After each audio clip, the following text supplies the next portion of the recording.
Life doesn't stop while on vacation. Neither do medical issues, accidents, or worse.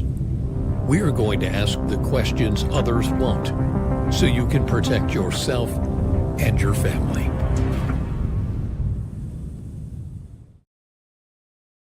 Hi, everyone. I'm John Child, Cruise Addicts. Thank you all for joining us. Today, we're going to talk about something that really people don't talk about with cruise ships. You think about cruising, you think about the buffet, think about how's the food, where's it going, does it have a private island, does it have a drink package, all these wonderful things, but you don't think about cruise ship malpractice. You don't think about, well, what if I have a medical problem? What if something happens while I'm on an excursion? What if I take a relative that might have a prior existing condition and something needs to be looked into while we're on board? Well, we're going to have Tom Scalero here. He's going to be joining us. He's got over 25 years in the legal field, and where he handles high-profile cases, personal injury, but also he's an expert in cruise ship law and maritime law. So we're going to have him join us, and he's going to actually answer these questions when things go wrong.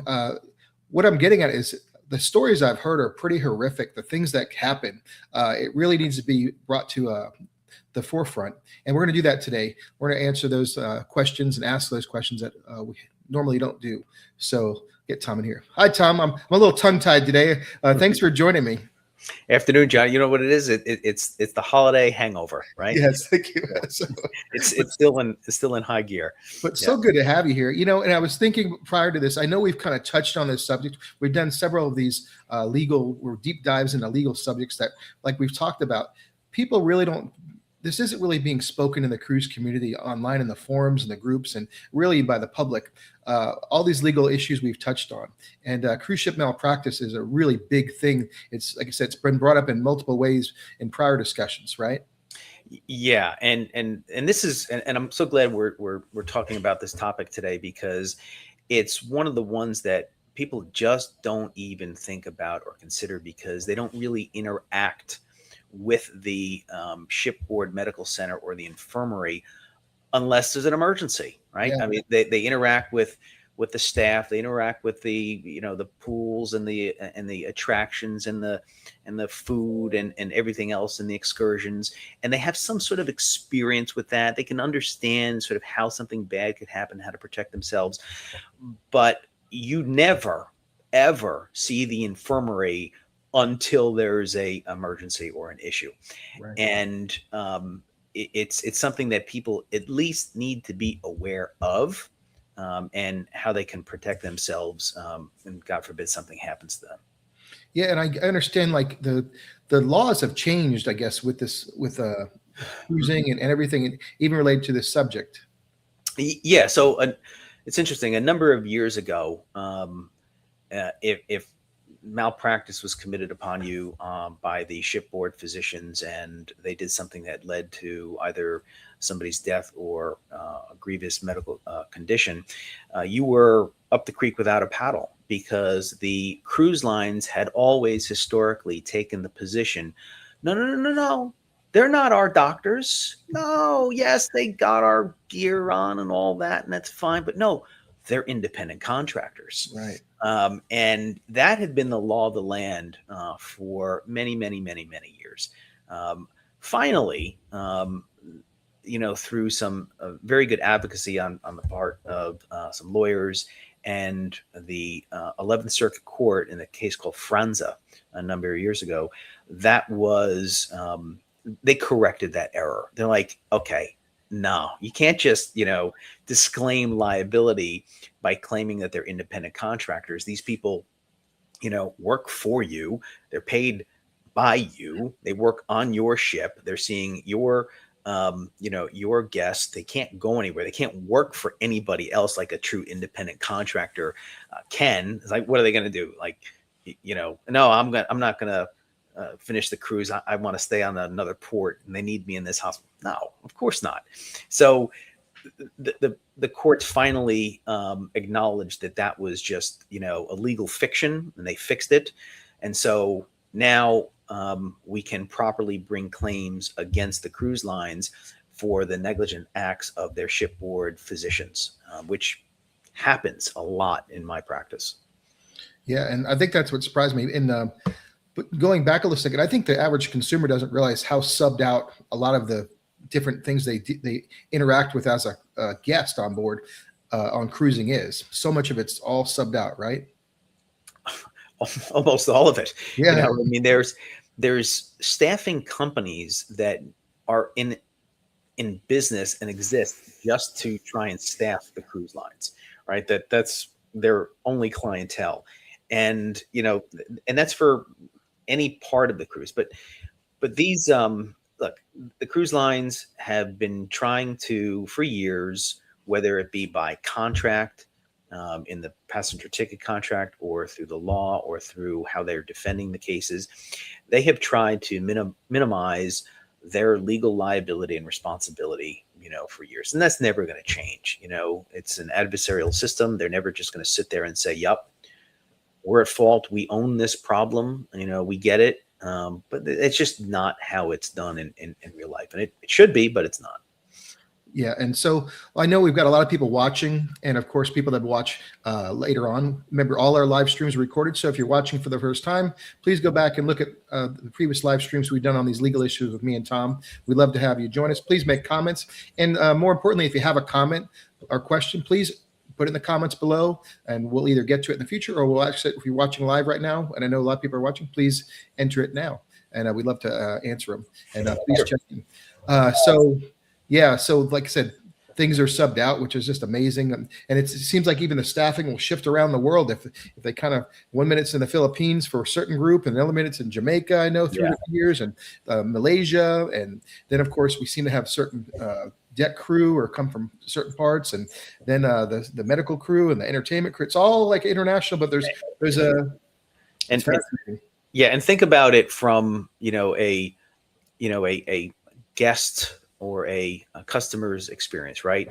Whether they are injured through some sort of incident aboard the cruise ship, or a sexual assault or medical malpractice, the burden is on you and your legal team to prove your case. And these cruise lines, they have all of their employees on contracts where they work for a few months and then they're off. They're off for months. So they go back to their home country of Sri Lanka or Panama or, Thailand or wherever. And you have to prove your case and find them, take their deposition, secure their testimony when they're scattered all over the globe. And it is a logistical mess to do it.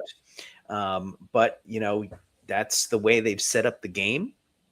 And so I can complain about it, or I could just, say, look, this is what we have to do. We have to go to South Africa to depose this doctor. We have to go, to Croatia to depose this nurse. We have to go to Thailand to get this cabin steward. That's just the way it is. And significant hurdles. Like I said, they set it up that way. But if something is meritorious, right, what do? You say, oh, no, sorry, ma'am, I can't help you, or sorry, sir, I can't help you. No, they've already been wronged once, by the actions of the physician or a constellation of bad events that have happened on the cruise ship. So they've already been harmed once. And I just have a hard time, trying to be the bad guy to them. I like to help when we can. And in these cases of malpractice, it's more complicated than others because the law is different. The medical issues are different. There's causation issues. There's logistic issues. Then you got to secure all the witnesses, and you got to all tie it up and create a situation where, you can present a case to the jury where the jury can see, look, my client, this Carnival's passenger or Royal's passenger, whatever, it doesn't matter, went downstairs to the shipboard medical center with a medical situation that was missed or misdiagnosed or not appropriately treated or not timely treated. And it got substantially worse where the individual, got sick and or died. And, you've got to do your best to marshal all the facts and get the experts and the witnesses and all together and present the case. And the medical stuff is just phenomenally complicated. You would think, all right, and we could break this down a number of different ways, but let's start here, right? So you think, John, you go to the shipboard medical center on this $1,000,000,000 ship, right? It's going to have a $1,000,000,000 doctor. Of course. What is the answer? The answer is no, of course not. No, they do not generally. I haven't seen it. I haven't seen what I would call U.S. based educated physicians, U.S. board certified physicians on their cruise ships. It happens, I'm told, from time to time, but most of the times that I've been involved and asked to consult and work for clients who have been the victim of malpractice on the cruise ship is we're dealing with doctors from foreign countries, invariably, whether it be Colombia, Venezuela, South Africa, different countries. You're not generally getting what you would think would be a Yale physician or something like that. It just doesn't happen. And so, no, I haven't yet to see a Johns Hopkins trained physician aboard one of these cruise ships that I've, been investigating. It would be nice, but you get that in the emergency room, right? So people think, well, this is an emergency room in name only, right? But not in my estimation, in the caliber of the individual physicians or nurses.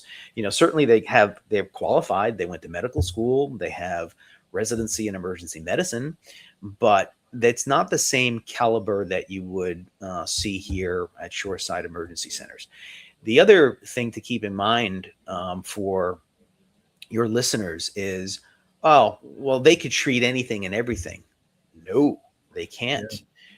They are limited by the equipment that they have on board. X-ray machines, yes. You would think, you go to any hospital or any emergency room in America, right? And I don't care if you hurt your pinky, they're going to give you a CAT scan, right? That's like the thing they do now. Let's charge a CAT scan. True now, yeah. Yeah. You got angina, you got you got a head issue, you're dizzy, you're whatever, abdominal pain, whatever your issue, you're getting a CAT scan. There are no CAT scans on cruise ships.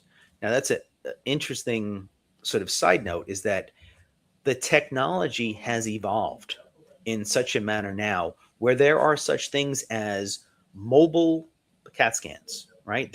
I've seen them in, the back of ambulances. They're in rural parts of the country.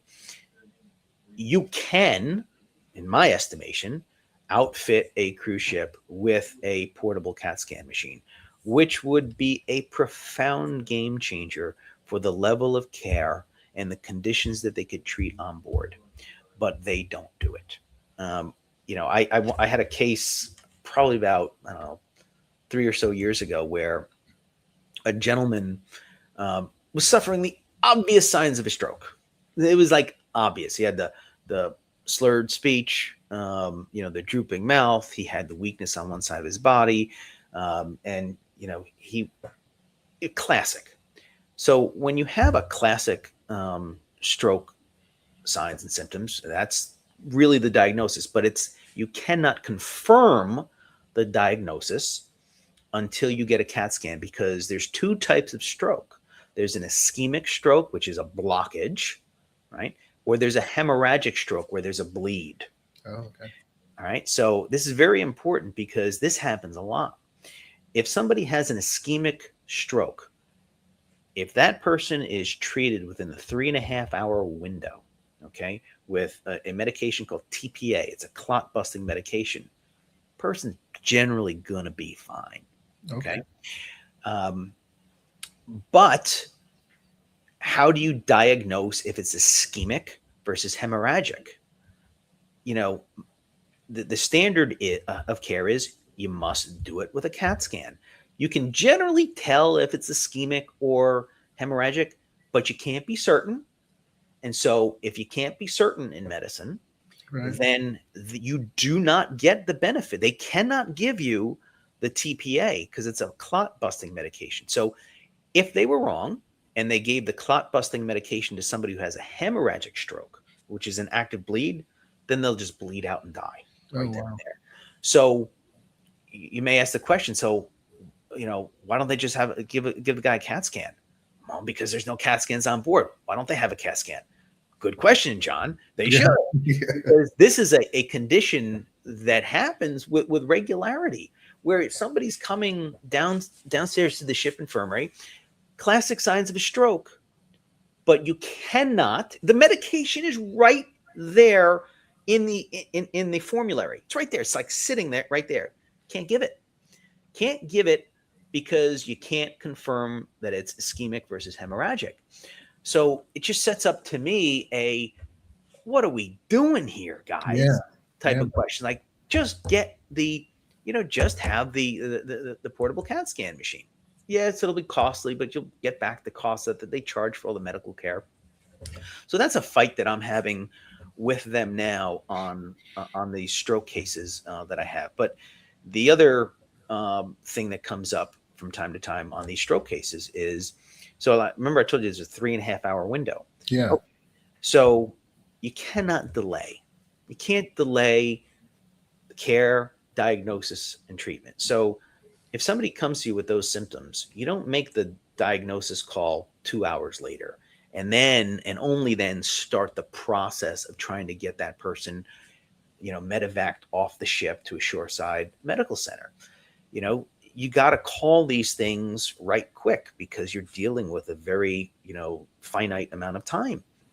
Now, and so that's another large part of what I see is that they'll eventually diagnose it, but the call to diagnose it should have been made earlier. Yeah. When there was much more opportunity for treatment or treatment windows. And, invariably they don't make the call in time. They will miscall it, or, they will just conclude sometimes. Sometimes they get it all right. I don't want to disparage the entire industry. Sometimes they get it all right.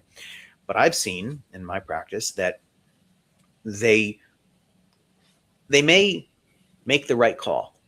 They may, know that they have to get the person off the vessel, but they may wrongly conclude there's nothing they could do about it because they're too far out to sea or not near a hospital or something like that. Well, when you're on a boat, you're not near a hospital no matter what. Right. But there are ways. Okay. I mean, I've been involved in a case. One of the more tragic cases that I ever had was a young girl, actually a young girl. She was 16, I believe at the time. She was having a stroke. And they just refused to believe she was having a stroke, because the response was 16-year-olds don't have stroke. In large part, you're right. But this particular girl was on a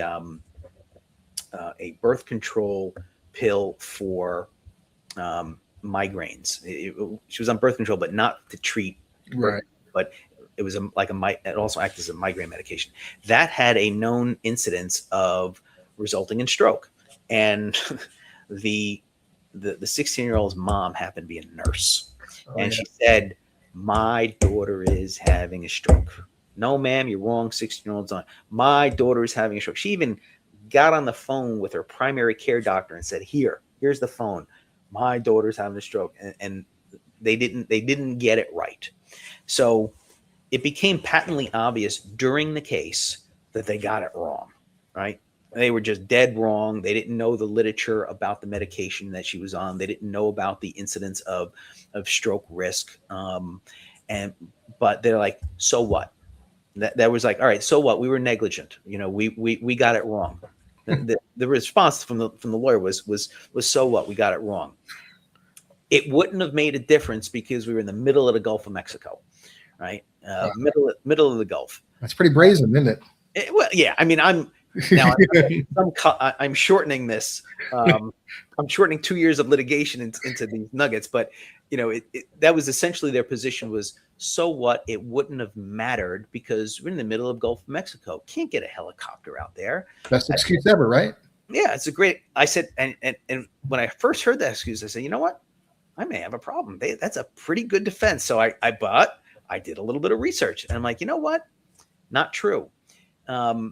they could have. There's a Coast Guard station in I think it was New Orleans at the time, and I was able to prove that while they were way too far out, and they would have been out of range, the chopper would have needed refuel. I said, well, what about these oil platforms in the middle of the Gulf of Mexico, here, and here, that do refueling?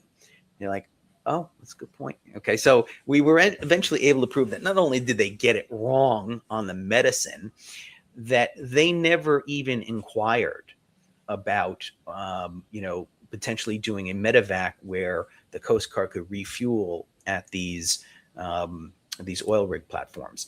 And, they never even had a policy or procedure that, as best we could tell, to factor those things in. So I'm hopeful that our case that we had a number of years ago have now put that on their radar so that they can now put that in their bag of available tools. They have available tools. They can divert the ship to a port with a hospital if it's close by. They could meet up with a faster speedboat. We've had situations where we've seen that, or they could again just call the Coast Guard and medevac somebody else. Now, interesting thing too is the Coast Guard. All right, you would think, wait a minute, this has got to be expensive. This has got to be very expensive to do this. No, Coast Guard doesn't charge. Really? No, they don't charge for this. This is right up their alley. This is what these guys live for. They train for this stuff. It's like, do firefighters charge for going to and putting out a fire? No, they don't. That's what these guys do.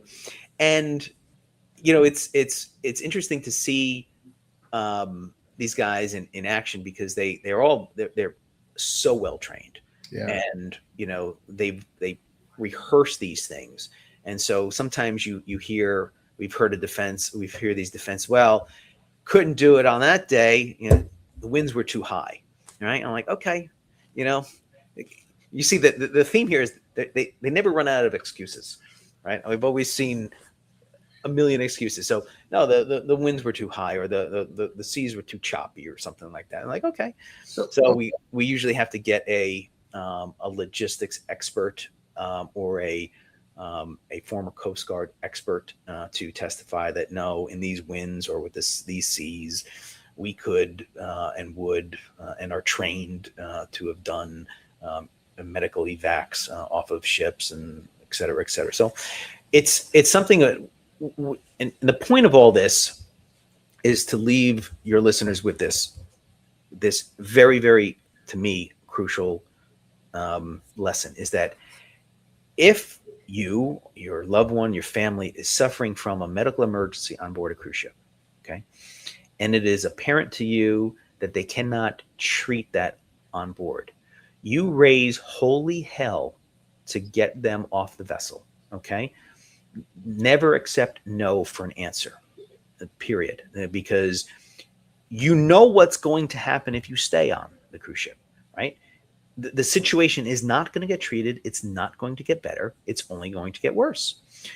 I mean, I've got horror stories upon horror stories, and it just enrages me, because so many times these doctors, these captains, whoever they are, they say, can't do anything, won't do anything, sort of thing. The worst case that I've ever been involved with, John, was a case involving a young girl.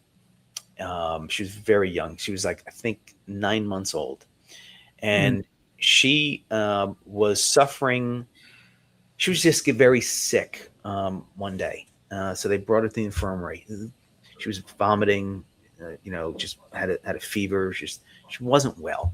And, they thought it was, the doctors always default is, well, she's got a norovirus. She's got a gastrointestinal issue. That's just the default thing we always see, gastrointestinal issue. So, they said, all right, take 2 of these and come back, and it gets worse. And it got worse and worse and worse and worse, to the point where the family, I think, brought her back 3 or 4 times. to Okay. the infirmary. And finally, he says, "No, we're not taking her back to the room. Something is desperately wrong. You need to get her off the ship." No. It's just she's just stomach bug, stomach flu. And John, would you know it? And her temperature kept spiking. She had a form of it was some sort of, I forget the exact diagnosis, pneumococcal meningitis. She had some type of meningitis. Yeah. And it was just shutting down her organs. Oh, Her fingers and her toes were turning cyanotic, which means they're turning blue. And they finally decided, oh, she might be having an infection. Did they get her off the vessel? No. They sped up the ship to go to Fort Lauderdale. And, it was too late by the time they got to the Broward Trauma Center. This poor young girl had to have her feet amputated, and most of the fingers on one of her hand amputated as well. This is a 9-month-old baby, for God's sakes. And, because they misdiagnosed her, they poo-pooed her symptoms. And so again, my point of this is, again, trust the parental family instincts. If you see something's wrong, raise holy hell. Make them call the Shoreside Medical Center for a consult.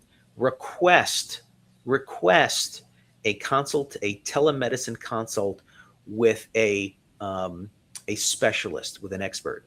Whether you need to see a neurology expert, a nephrologist, or a cardiologist, pick your ologist, right? Telemedicine exists today where they should be able to just log on, the camera and have a full-on consult with the Cleveland Clinics of the world, with the Johns Hopkins of the world. That mechanism is, again, in my estimation, underutilized. Yeah. And it should be prioritized. So you can't. One of the themes that you and I always talk about is you got to protect yourself, right? Yeah. Because no one else is looking out for you. And the same goes for in the medical center, especially so, because you're used to the medical care, the physicians that your primary care physician or your local doc or the emergency room at your hospital. It's not the same. They can't treat you the same. They don't have the same equipment. They're not as, in my estimation, as skilled. So you really got to protect yourself. And if something doesn't feel right, get off the ship, and raise holy hell until you do. Yeah, and I want to touch something you mentioned earlier.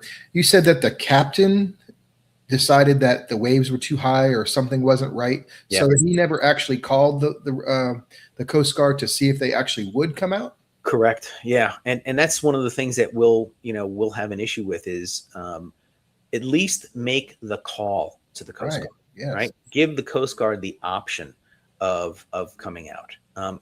Now, look, and it's happened. If the Coast Guard says we can't come out, it's the middle of a hurricane or something like that, whatever, there still are, things that can be done. You can speed up the vessel. You can divert it, which is an important one. Divert the vessel.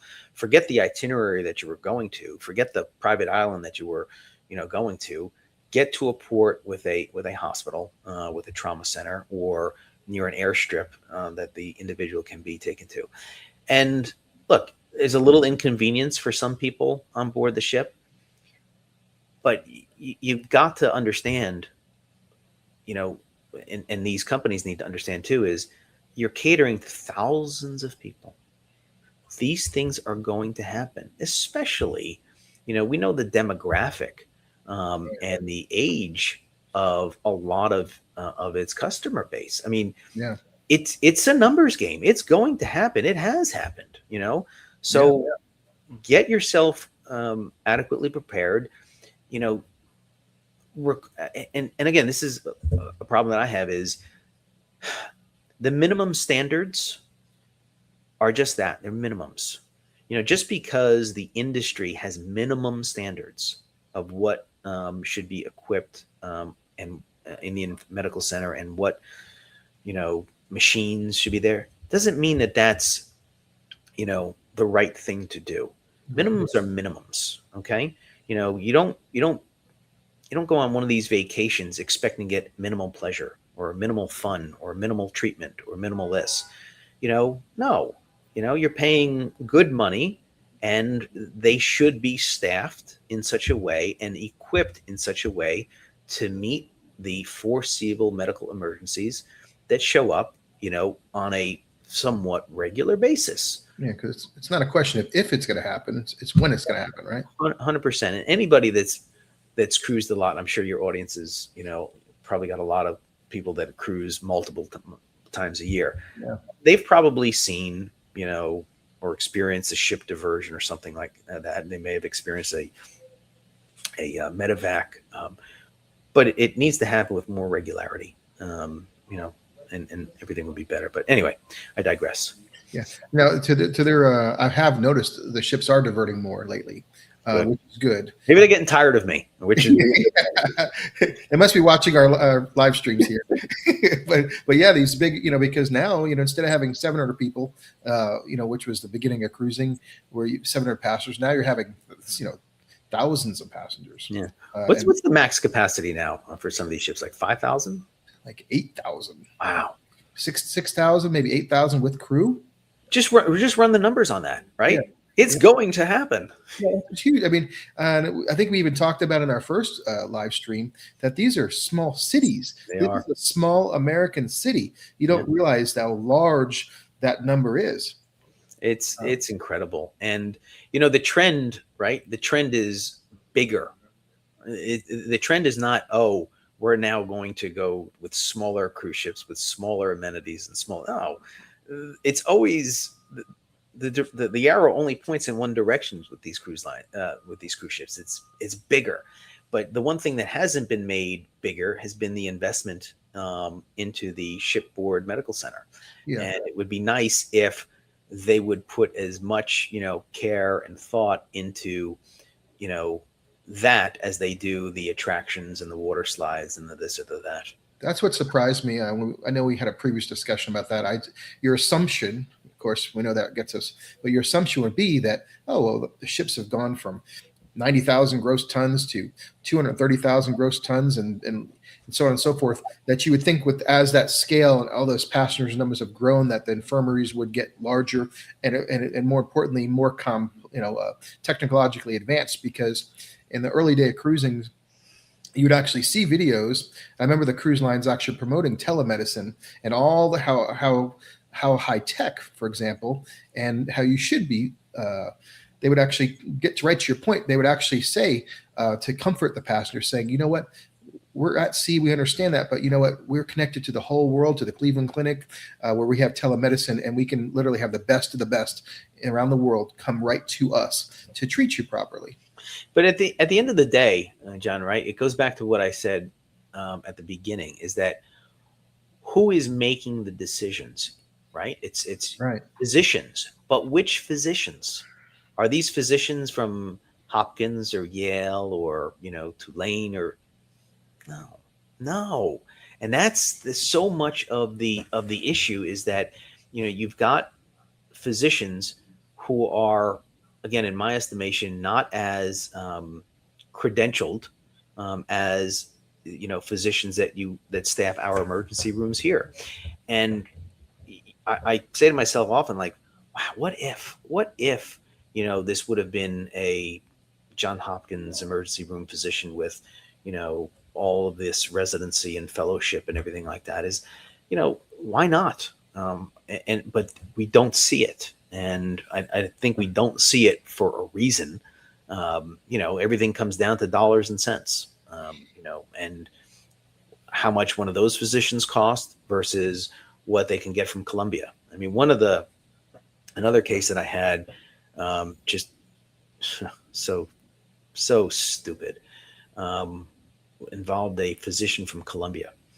And the nurse on board injected a crew member with a medication, a very caustic type of medication. It was supposed to be administered into the buttocks and slow, they call it a slow push, where you're pushing the hypodermic down very slow over the course of like a minute. It should have been like a minute push. Yeah. But this this nurse from the Philippines, he was from the Philippines, I believe. Yep. Now got a arterial vein and just put it in, and it completely overwhelmed the normal pressure gradient in the artery. I'm sorry, in the vein, and just distributed the medication in such a massive fashion to the arm and the hand and the fingers. And the patient immediately described a intense burning, like it was on fire. So much so, he passed out from the pain. Okay. Oh, gosh. The nurse said, oh, he was sleeping, as opposed, he went to sleep. He just, he went to sleep. That's how they characterized it. And so, I mean, the guy wakes up 2 hours later, again, in biting pain, nobody's listening to him. Then they finally get the doctor from Columbia, and not Columbia Medical School, mind you, from the country of Colombia, come and, evaluate the patient. And he couldn't figure it out. He says, well, I don't understand why patients having this type of reaction, mind you, the medication that they injected him with was a black box medication, meaning it had a black box warning about how it needed to be administered, what its potential side effects were. And potential side effects were extravasation, where it could just leach out of the veins and overwhelm the system because it's so caustic. And, he just did not even comprehend that could be. I got to the point where, so I'm taking this guy's deposition. I think, I don't know, we were in New York or something. And I was going through with him, like, all the what did you do sort of thing. And I said, had you ever dealt with an adverse reaction like this to this medication before? No. Did you consult with anybody about it? No. Did you call the shoreside? Did you talk to experts? No. What did you do? Never forget the answer. The answer was, I used the Google. Oh, the Google. I used the Google. So he Googled what to do. And finally, even the internet told him back then what likely was going on, and that the guy was having it was essentially killing his arm.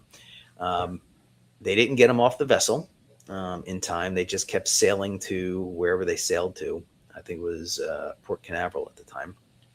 And he ended up losing his arm. He had to have his arm amputated, all because of, some doctor who had no experience evaluating this type of condition, all because a nurse had no clue how to administer the medication, and all because this guy, he couldn't advocate for himself because he had passed out from pain. Yeah. And just helpless. Yeah. This is a young 20, what was he at the time? 22, 23-year-old guy. He lost his arm. They had to amputate it right above the elbow. It was below the elbow, I think. But it was just awful. And, my point in this is that I don't think that mistake would have been made if somebody was trained here in the United States. I think they would have had a much more wider breadth of experience and exposure to all different types of conditions. And so, I do have a problem with the credentialing and the of some of these physicians that they allow to take care of the staff and the guests. Yeah, and the sad thing about it is I'm listening to that, and I've kind of got a little bit of a background on some things, and they just don't have the experience. It's probably, like you said, he probably has really administered that medication often and didn't instruct the nurse. And of course, there probably wasn't another nurse there to even tell. Maybe it was a junior nurse. Maybe there wasn't a senior nurse to go make sure you push it. It doesn't go in that way. Because that's what you see even at a hospital. That's exactly right, John. It was a junior nurse. It was a junior nurse There was a more senior nurse, but the senior nurse was off staff, I guess off hours. So, they don't, not everybody, there's not always a senior nurse, working. There's a nurse. It's not always the senior nurse. And the physicians, they're not always in the medical center. They have certain hours that they work. And if this happens after hours, the only way that you're getting a physician is if the nurse calls the physician to come and evaluate you. That's really it. So there's not always physician oversight of what's going on. So, I was going to get a little personal here. So, I'm just imagining myself on a nice cruise. And of course, we obviously love cruises. And, so you do take that risk, just like we take a risk, flying in an airplane for long durations. Things happen on planes too, right? And so something happens, and you, like you said, raise heck, and I'm finding myself calling Tom, if I can call you and say, hey, Tom, what do I do? This is what's going on. They're ignoring me. The captain hasn't called anybody. How would you tell the public here to start from what should they do before a cruise to be prepared? What should they do if something happens on a cruise or on an excursion? And then how do they deal with it if they hit that brick wall? Yeah. So, all right. Now, some of this is going to be overkill, but I'm a cautious guy, so that's just me. I would just have in the back of my head, I'd know what my itinerary is for the ship, right? I'd need to know what islands the ship is going to.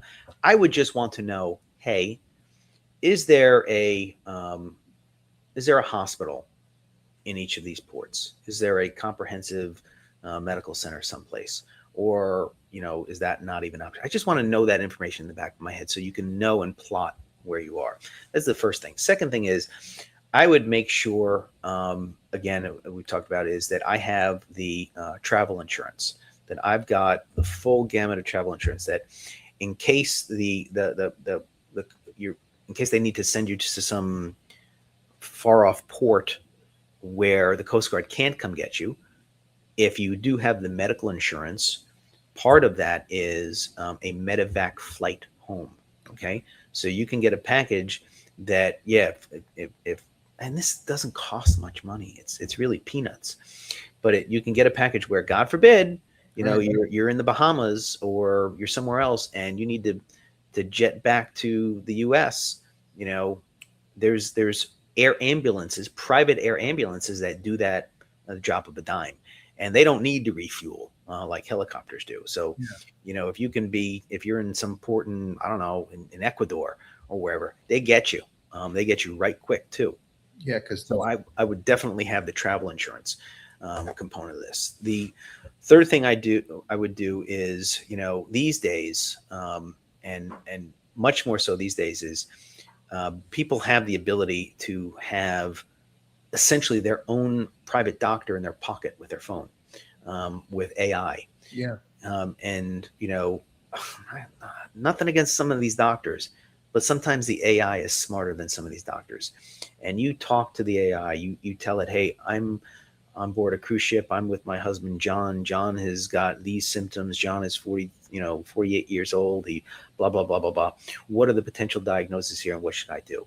And oh my God, you get some pretty accurate information and answers. Yes. It's an invaluable tool now, I think. Everybody should become familiar with AI. So that you're armed with information now of where hospitals are. You're armed with a backup plan for medevac. You're armed with the ability to question the doctor or at least get some, information of your own of what these potential things can be. Then fourth, again, that's probably the most important, is you just don't take no for an answer. Period. You just, again, raise holy hell. It doesn't matter. You demand to speak to the captain. You demand to speak to their shoreside medical operations director. So it's different, right? It's not the doctor on board the cruise ship. You say, yeah, you want to talk to the doctor or the person in charge of the cruise ship, the captain, whatever, but you want to speak to the shoreside medical center director, the shoreside medical director, okay, and let them know. And if all else fails, I don't have a fifth one, which would be like, somehow divert the ship yourself. But no, you get where I'm saying is you got to do those things. And if If they don't, God forbid they get it wrong, well, then you call me.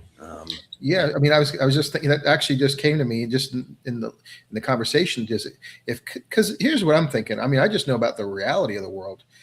People just can block you out, and I know all these companies are all really, I think they try their best. They do. But overall though, there's always that situation. It could be in any transaction or business where someone just goes, I don't see you, I'm blocking you out. The doctor's going to go back to his office, the nurse is going to just keep you there, and it is what it is, right? Yeah. And you hit that wall, and I don't do too well with that. so can they call you up and have a consultation with you and say, hey, this is what's going on, we're at such and such on 100%. It's actually happened to me in the past where somebody's actually called me from a cruise ship. Yeah. I don't mind, like I said, my number gets through to me, or shoot me an email. Email is probably faster than the phone. I'll see something very, very quickly, because I'm one of those guys that checks my phone like every other minute. Can't help myself. If clients need me, I gotta be available. But no, I'm happy to speak to anybody about anything. Yeah, so obviously we put Tom's information, Tom Scalero, 305-424-2300, and email at tom@usinjury.law, and of course cruiseinjurylaw.law. Yeah, make sure I got that right. And we've also got this fancy QR code there where you can just put your phone there and take you right to their wonderful website, and you can learn about more of Tom's background, over 25 years in personal injury and maritime law. And we've talked about this over and over again. I've got a little bit of time left. That you just can't go to, if you have an issue on a cruise trip or journey, you just can't go to any old attorney and speak to them if you have an issue during shore excursions and whatnot. That the case law is so specific that you have to have an expert, just like a specialist, a medical specialist. You're a specialist for maritime and cruise law. Exactly. Yeah. I mean, look, if you have a heart condition, you don't go to see a podiatrist, right? I mean, they're both doctors, right? But I don't think I would want to go to the podiatrist to treat my ticker, right? And same thing with the law is, I wouldn't want to go to a criminal lawyer or a contract lawyer or real estate lawyer or whatever, unless, I had one of those issues. If I have a maritime issue or a personal injury issue or, a cruise ship malpractice issue, I would go to somebody that knows what the heck they're doing. And there's not just me, there's a handful of us around who know what they're doing, and especially in, this is even more so an issue with regard to maritime and cruise lines, is that everybody's from someplace else. Very few people that are taking a cruise are from Florida. I mean, there's some obviously, right, but people are generally from somewhere else, and they go back home invariably, and they'll consult with a lawyer in their hometown invariably. The issue though is the case cannot be brought. If you're from Delaware, you can't file your case in Delaware. If you're from Iowa, you can't file it in Iowa. You're not allowed to, okay? All cases against the cruise line are very specific. They will all have a clause buried in the fine print of their passenger ticket contract, which says where you must file your lawsuit and when you must file your lawsuit by. The vast majority of them require that the lawsuits be filed here in the Southern District of Florida, where I'm located. And they all require them to be filed within 1 year of the incident. You have to tell them you're going to bring a claim within the 6-month period, but then you must get your actual lawsuit filed within 1 year. And I can't tell you how many phone calls I've taken from lawyers from, Pennsylvania or Arizona, where, hey, I got a client is hurt on a cruise ship. I've tried to work it out with the cruise lines, and we're going nowhere. We need to file a lawsuit, but I'm not barred in Florida. Can you take the case? Well, sure. When did the incident happen? About, a year and a half, 2 years ago. I'm like, no, can't help you. You need to tell your client that you've blown the statute of limitations.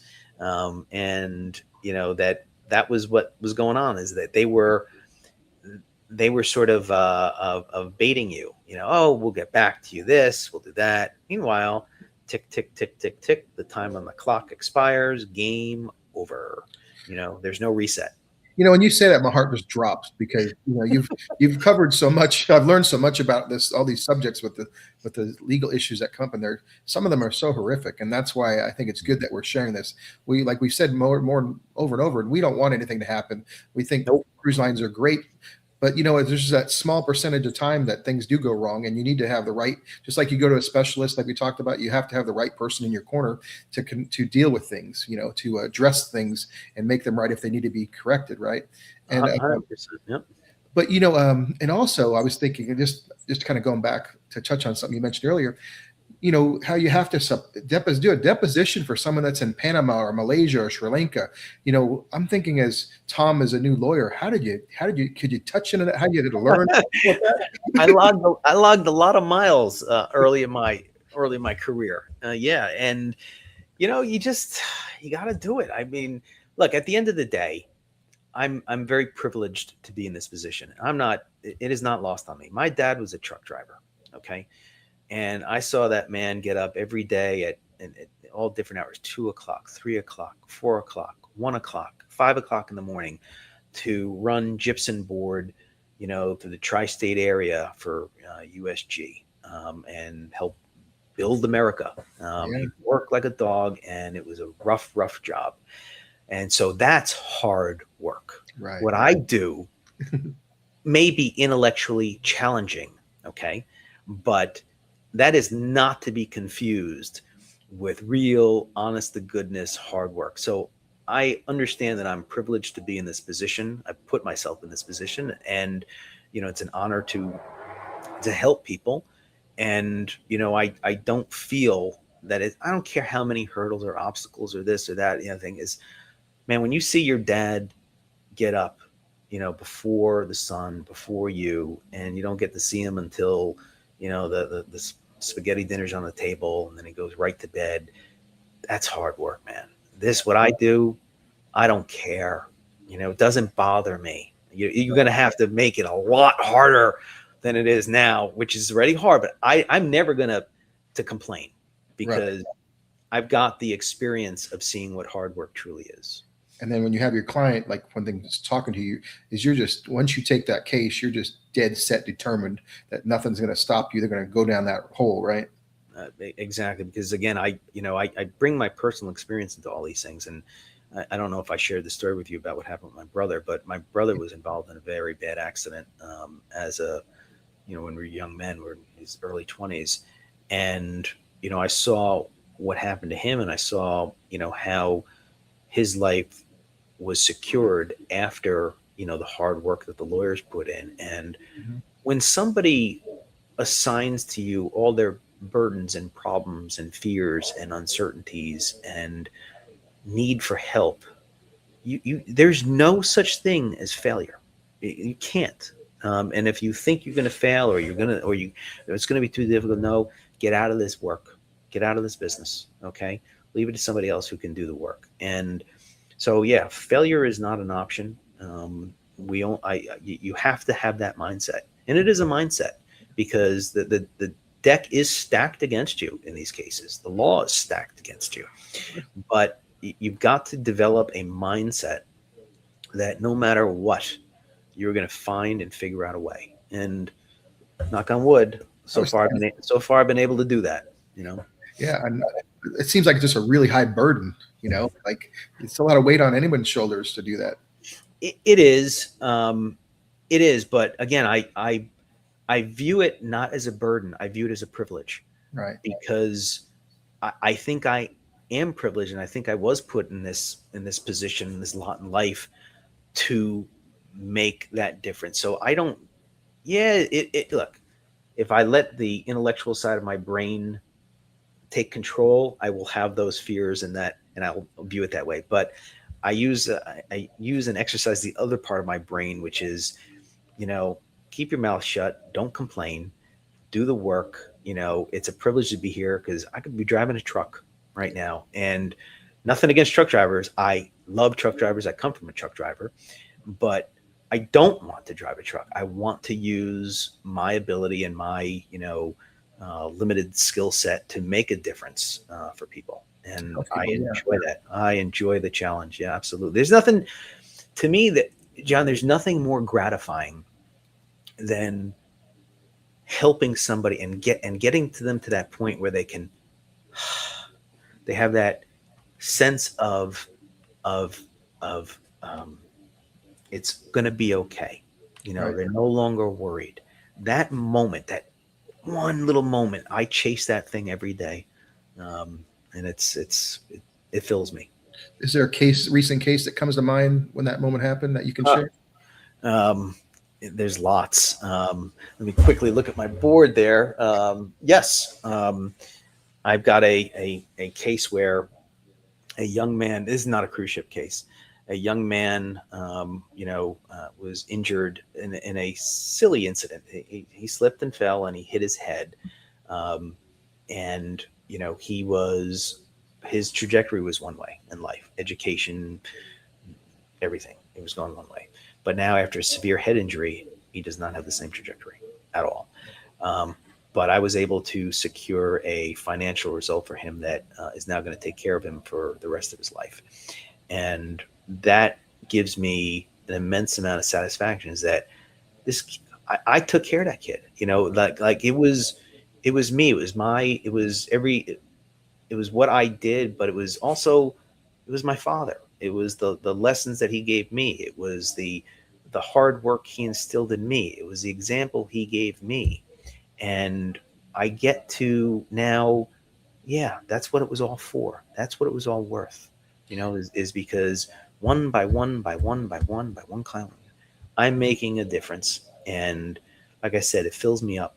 And that's just one. I can turn my head and find another one for you, but you get the idea. So I'm listening to you say that. How could you put that feeling into words? Like a word, is it like winning the Super Bowl? I mean, like for I will. Okay. So I'm a hyper competitive person. I played sports my whole life, and I'm only 5'7", so I was never going pro in anything.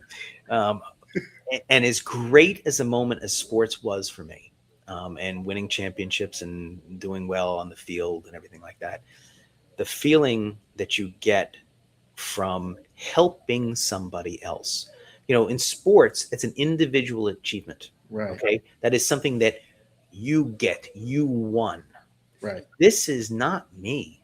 This is, I helped somebody else. And I never understood the saying, or what people would say, service to others is the best thing that you can do. And it's like, oh my God, is it so true? The purpose, when it is for the benefit of somebody else. Don't get me wrong. I make a nice living, all that stuff. I'm not complaining about it, but the fact that I am making a difference for somebody else, I don't know I can't describe just how powerful that is, because it's not about an individual achievement or award. Who remembers the World Series winner from 2017 or the Super Bowl winner from 2020? I don't know. I can't even tell you who won it last year. And I watched the game. I just don't remember. But I can remember the difference that I've made in each of my clients' lives. And I maintain that that's what I'm put on this earth to do, until somebody tells me otherwise. But I'm enjoying it, and I hope I'm honoring my father the right way by doing what I am. Well, I haven't met him, but I think you are. So I think that's clear just in your passion that you just shared. And I really appreciate you sharing this insight. And I'm glad that you're there. I'm glad that you're on the other side of that line, that telephone line, when somebody needs to call you. And I hope they do, because I wouldn't want them calling anyone else. So thank you so much. Well, thank you, John. Always a pleasure to talk to you, my friend. Yeah. So I think we've covered everything. Any last final words? Don't go to the infirmary. No, I think all kidding aside, back to theme. Take care of yourself, look after yourself, raise holy hell. Very good. And if anything, if all else fails, give you a call, right? Sure thing. Yep. All right. It's been an immense pleasure. Thank you again for sharing those wonderful insight. Have a great rest of your day. And everybody else, thank you for sharing us. We look forward to having you on watching future live streams here with me and Tom. He is Tom Scalera of Scalera Law. Thank you so much. Have a good day. You too.